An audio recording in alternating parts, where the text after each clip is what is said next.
जय हिंद साथियों, आप सभी का स्वागत है। तो आज हम बात करने वाले हैं आपके रेशियो एंड प्रोपोर्शन पे आधारित सारे महत्वपूर्ण क्वेश्चंस को। तो फटाफट इस वीडियो को शेयर करिएगा और अभी तक चैनल को सब्सक्राइब नहीं किया है तो सब्सक्राइब जरूर कर दीजिएगा, ठीक है।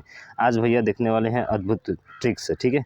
अब ये क्या है ट्रिक्स, तो यहाँ पे दिया गया है कि एक आयतकार बोर्ड की लंबाई तथा चौड़ाई के मध्य का अनुपात जो है इतना है, और यदि बोर्ड की चौड़ाई इतना सेंटीमीटर हो तो बोर्ड की लंबाई ज्ञात करें। तो बोर्ड की लंबाई का मतलब क्या है कि सर पहला बोर्ड है, यानी कि बोर्ड कितना है यहाँ पे 7 है। तो बोर्ड जो है आपका 7 है, यानी कि 7 का गुणनफल होना चाहिए। क्या ये 7 से कटेगा? नहीं कटेगा। 7 से ये कटेगा? नहीं कटेगा। 7 से ये कटेगा? नहीं कटेगा भाई साहब। तो लो, आपका ऑप्शन नंबर सी क्या होगा? राइट आंसर हो जाएगा। बाकी इसको हल करने की बात हुई मेरे भाई, तो आप हल भी कर सकते हैं। आपको बोर्ड की चौड़ाई दिया है, तो बोर्ड की चौड़ाई का मतलब क्या है कि सर बोर्ड की चौड़ाई वो 5 है और 5 की वैल्यू दिया है 20 दशमलव कितना 5। तो 7 की वैल्यू आपको क्या करना है? निकालना है। तो 7 की वैल्यू का मतलब कि सर 5 की वैल्यू इतना है, कितने गुना है? तो 5 चौक के 20 दशमलव 5 से कम 5 है। 7 की वैल्यू निकालना है तो 7 से गुणा करा देंगे, आपका 28 पॉइंट शायद क्या हो जाएगा? राइट आंसर आ जाएगा। समझ रहे हैं ना? तो भैया इतना टाइम लेने से अच्छा है कि 7 की डिविजिबिलिटी रूल चेक करिए और फटाक दे आगे बढ़िए, कहानी खत्म। समझे? तो भाई यही है अद्भुत ट्रिक्स, ठीक है। अगला देखिए। अगला क्वेश्चन है कि दो धनात्मक पूर्णांकों का अनुपात जो है 3:4 है, उनका योगफल 70 है। पूर्णांक में कितना जोड़ा जाना चाहिए ताकि अनुपात 5 कितना हो जाए? 6 होना चाहिए।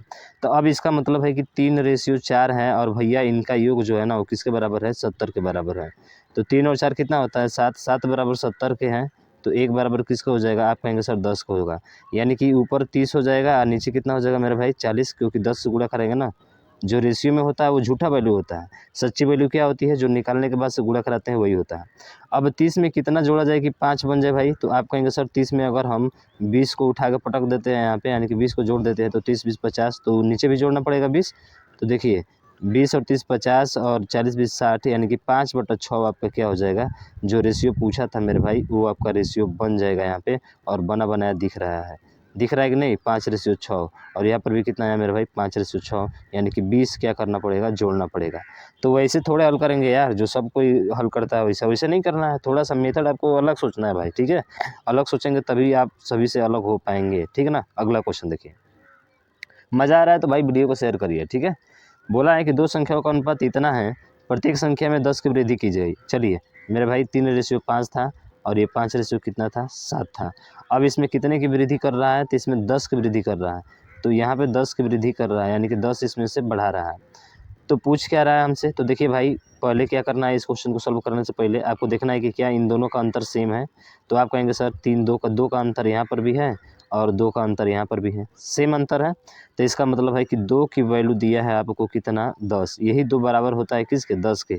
कितने गुना है? 5 गुना है। पूछा क्या है?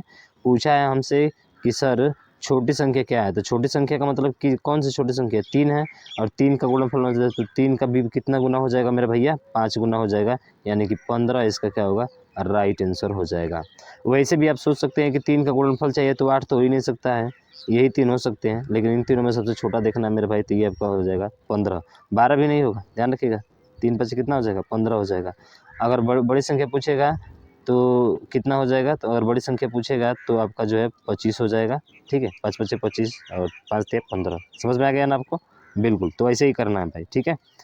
अगला क्वेश्चन, इसमें बोला है कि चरण और रजत का वेतन जो है 5:4 है के अनुपात में है। यदि प्रत्येक वेतन में 3,000 की वृद्धि होती है तो नया अनुपात इतना हो जाता है। आप इसको खुद से सॉल्व करिए। 5:4 है और 6 कितना है मेरे भाई? 5 है। क्या अंतर सेम है? तो आप कहेंगे बिल्कुल सेम है, यानी कि एक की वैल्यू सीधा दी है कितना मेरे भाई? तो एक की वैल्यू दी है 3,000। पूछा किसका है मेरे भाई?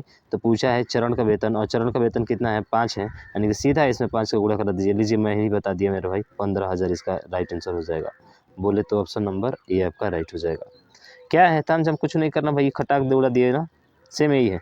अगर आप कहेंगे कि सर एक चीज़ और हो सकता है, अगर अंतर समान ना रहे तब क्या करेंगे? तो मेरे भाई अंतर समान ना रहे ना, तो जो इनका अंतर आएगा, जैसे कि मान के चलिए 2 का अंतर आया और यहाँ पे 3 का अंतर आया, तो इस 3 का गुणा इसमें कर दीजिएगा और इस 2 का गुणा इसमें कर दीजिएगा। फिर अंतर लेंगे तो उसके क्या हो जाएगा? इसके बराबर हो जाएगा। बात समझ में आ गई है? बिल्कुल सर, अगर वैसा क्वेश्चन भी आएगा तो हम उड़ा देंगे, खटाक दे बढ़ जाएंगे, फटाक दे आगे, ठीक है।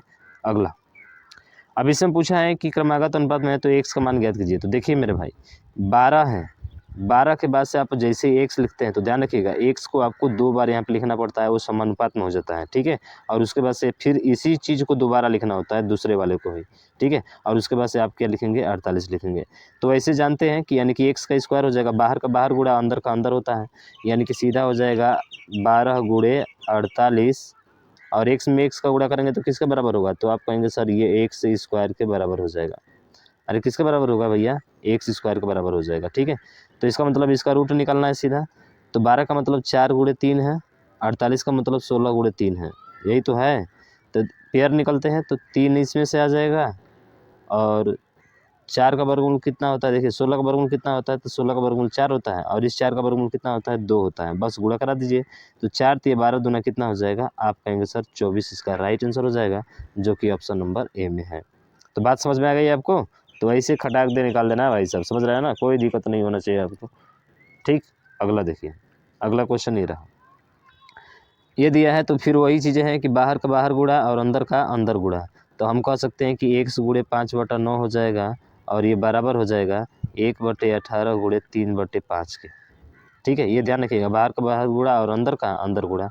तो सर यहाँ से देखेंगे तो सब में गुणा ही है, तो देखिए 3 से 6 बार में कट जाएगा, ठीक है।